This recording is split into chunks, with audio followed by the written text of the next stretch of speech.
Hello everyone and welcome to a new episode of the UIM Completionist! In the last one, I finished a long-term goal of 10,000 Hydra, and I needed a little bit of a break before jumping headfirst into my next grind, so I started doing easy clues. And I kept doing them, and I realized that actually I want easy clues to be my next grind, so I want to document the process of stacking up the caskets in this video. I won't be opening any of the caskets, that will be a separate video, but I want to document the journey, showcase my setup, how I'm getting the clues, and if anything cool happens, or I want to take a break for a bit and do something else, I want to showcase that too. Alright, I think that's everything for the intro. I hope you'll enjoy. Okay, so as we all know, the most important thing when doing a lot of clues is the efficiency, right?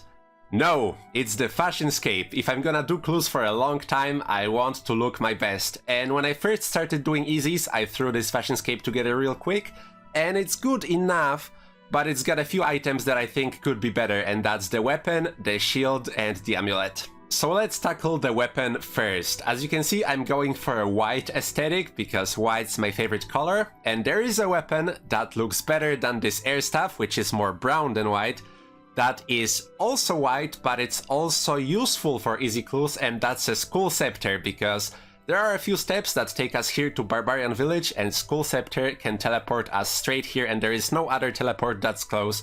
So I'm gonna go assemble a skull scepter. You need 4 skull pieces, one from Minotaurs, one from Thirst Crawlers, one from Catable Pawns, and one from Ankus, so BRB.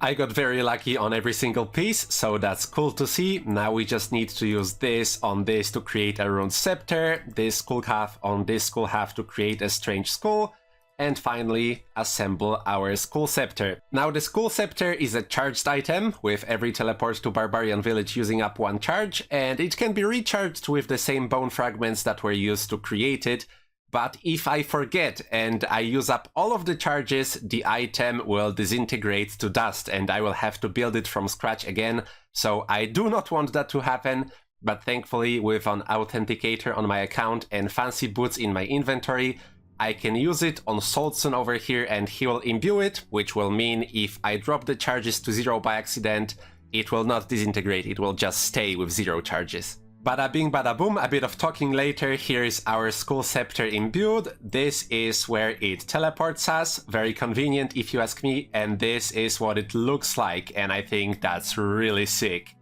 For the shield, I want to make a fairy kite shield, which doesn't exactly match the color scheme. I think it's more light pink than white, but I've never actually seen anyone wear it in the wild, and I think it's a really cool looking item. So first we're gonna make a rune kite shield, and then take it to my POH and use the banner making stand to paint it with the fairy symbol.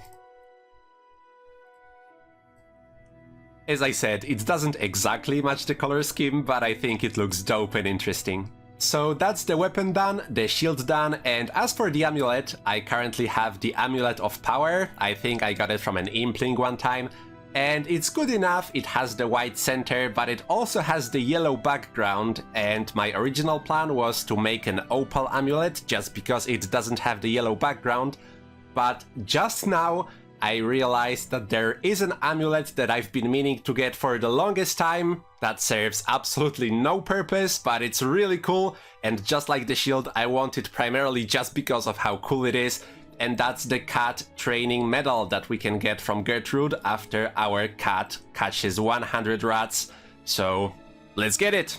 I never really liked boosting with stews, so I don't think I ever caught rats in this game, but it turned out to be very easy. I just picked up my cat from the house, went to Evil Dave's basement and sent it to chase some rats. The cat would sometimes succeed, sometimes not, but I didn't really even need to pay much attention, since my character would say it when the cat caught a total of 10, 50 and 100 rats. So I just sat back, reclined, clicked chase, and the whole thing took like 30 minutes. Let's talk to Gertrude. Hello again, Gertrude. My cat has caught 100 rats, and she says she has a little present for me, and Gertrude gives me a small medal. Let's see what this looks like. You can barely see that it's there, but I'm so happy I went ahead and got it.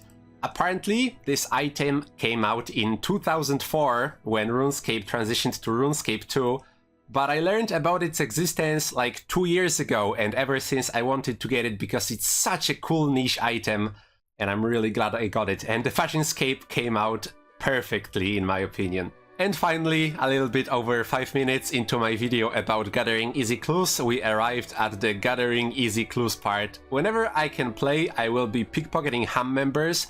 They have a 1 out of 47 chance to drop an easy clue, so that comes out to a lot of easy clues. But I also have other stuff in my inventory, so let's go over it real quick.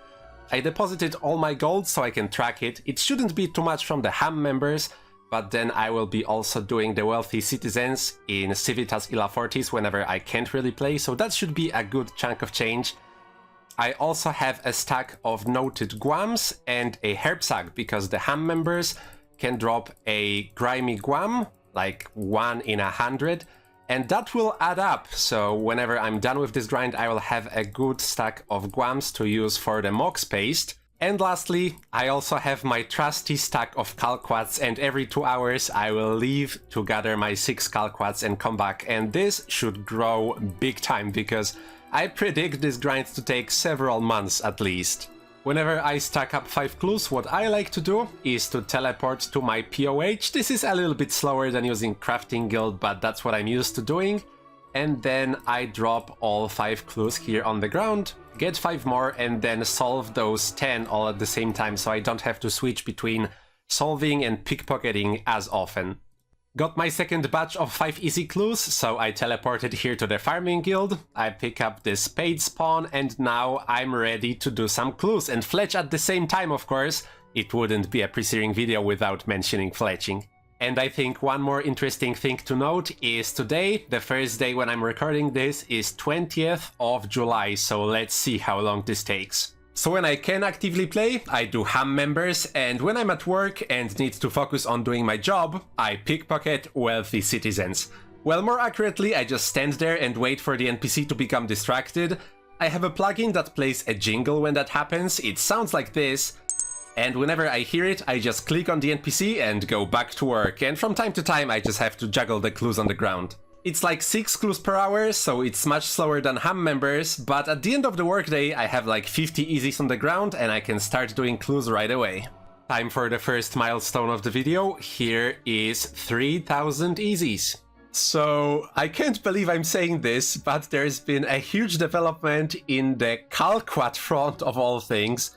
In the latest game update, the Final Dawn, Jagex decided to add a new calquat patch to the game. It's the first new calquat patch ever since Old School came out.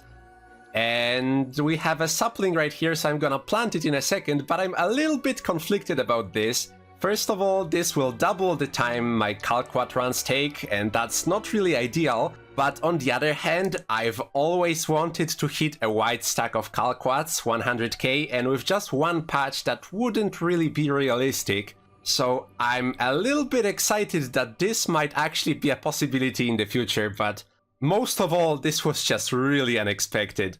Ah, screw it, you know what? Who cares about double the calquat runtime? I'm just excited my little empire is growing.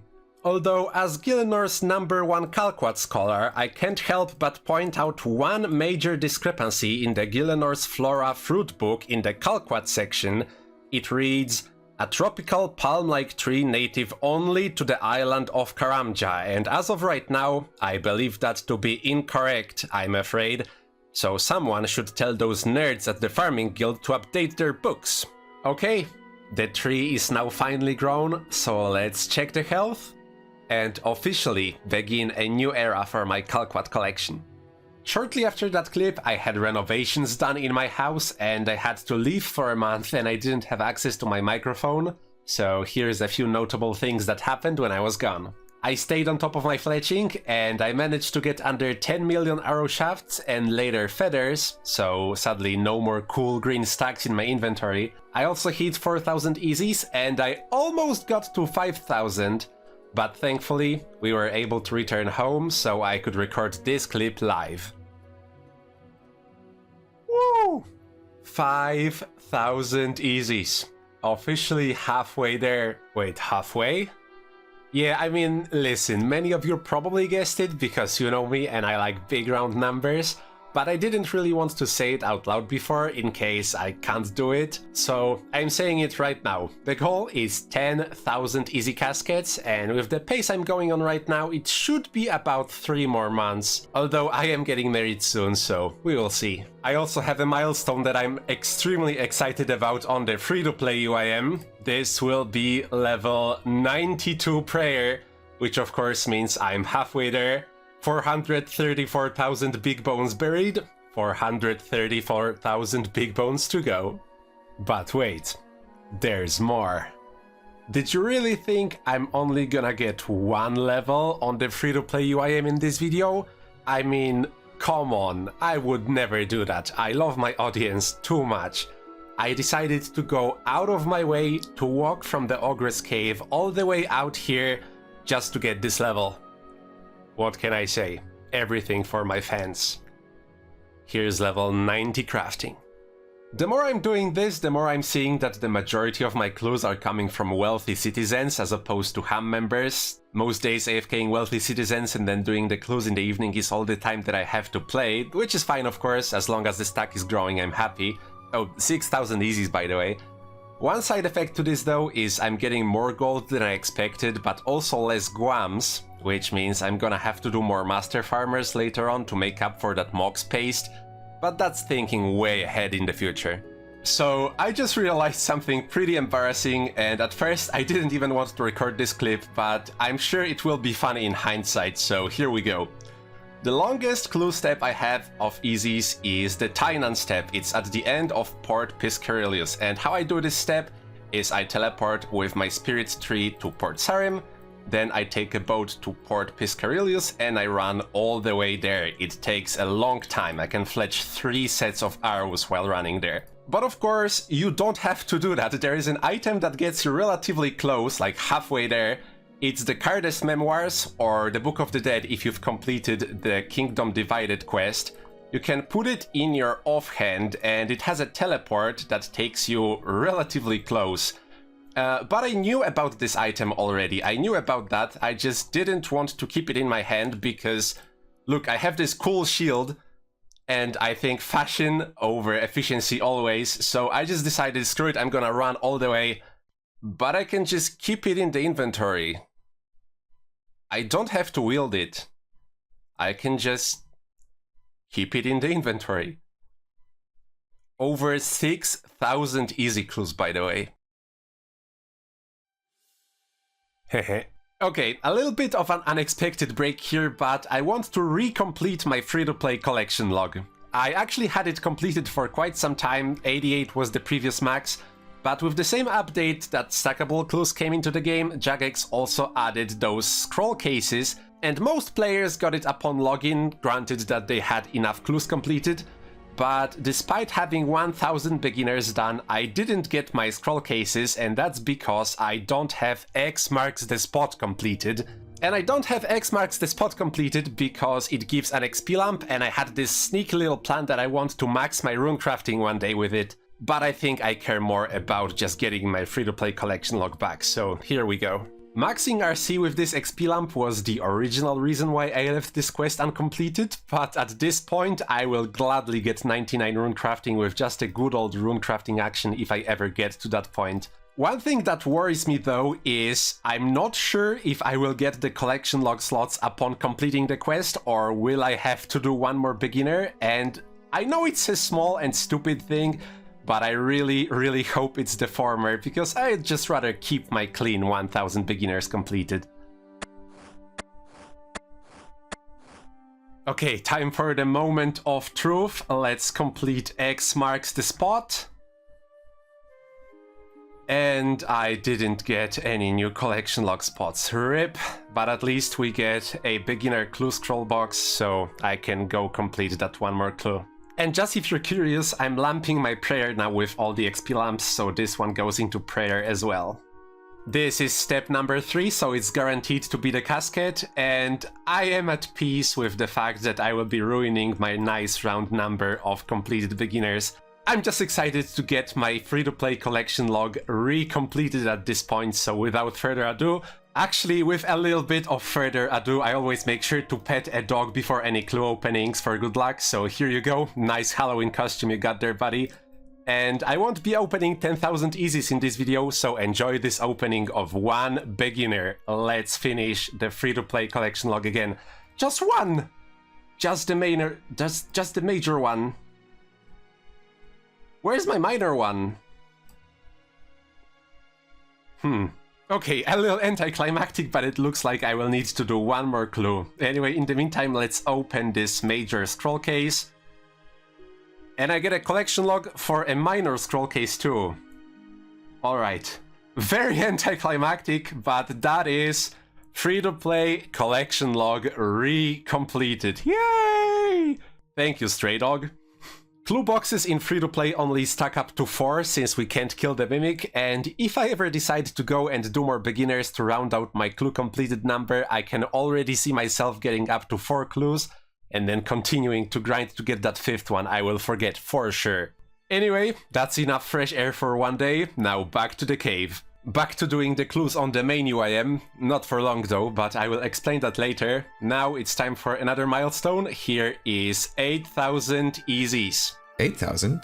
Wait a minute, when was 7,000? Good question there, dear viewer. And the answer is, I forgot to record a milestone clip for 7,000 easies because I was extremely busy getting married. That's right, I mentioned before that I was getting married. I'm with Matilda for 12 years now. She's the love of my life, and it was just time. It was time to get married, but as everyone knows who has ever done a wedding, it takes a lot of work and all the organizational legal stuff and planning the entire day, looking for a photographer and buying new clothes and deciding on a guest list and rewriting it a million times. And most importantly, designing the entire menu, that takes a lot of work, and I just forgot to record the clip. But the wedding turned out amazing, and it was really the happiest day of my life. We really wanted to make the wedding our own, with a bunch of little accents of things that are important for us, and it came out spectacularly. I was happy the entire time. I don't think there is any photo of me that I'm not smiling wide. I love this woman, man. I'm really happy to call her my wife now. And I'm really happy I got to spend this day with our closest friends and family and share all the happiness with them. And I'm really happy I have this channel where I get to share this with you, with all the people that watch those videos. I'm sorry, I just can't stop smiling thinking about this, and I'm the luckiest man alive, and I just wanted to share that with you. A UIM got married, who would have thought? Oh, one more very important thing that I completely forgot to mention was Matilda's bouquet. Now, Americans, please don't look because this substance is illegal in your country. Matilda loves Kinder Surprise eggs, and she had a bouquet with some Kinder Surprise eggs in them, and I think it looks sick as hell. And the lesson from this is never be afraid to be yourself. Just embrace it, especially on your special day. So, remember how I said earlier that I won't be doing clues for long? Well, this is that moment. Sadly, I won't be able to finish the 10,000 caskets goal for this video, because Jagex just announced the sailing release date, and that is in 3 weeks, and that's just not enough time to complete 2,000 easy clues. I don't think I've ever set a goal in a video and then not completed it, but this time I feel like I have to. I've been excited for sailing ever since they first pulled it, and I don't want to miss the fun just because I'm still doing easy clues. But don't worry, as soon as I'm done with 99 sailing and get back my max cape, the first thing I'm doing is getting the remaining caskets and then recording an opening. I hope I'll see you there. So, with all that said, thank you for watching, hope you enjoyed, hope you'll have a wonderful day, and I hope to see you in the next one. Goodbye.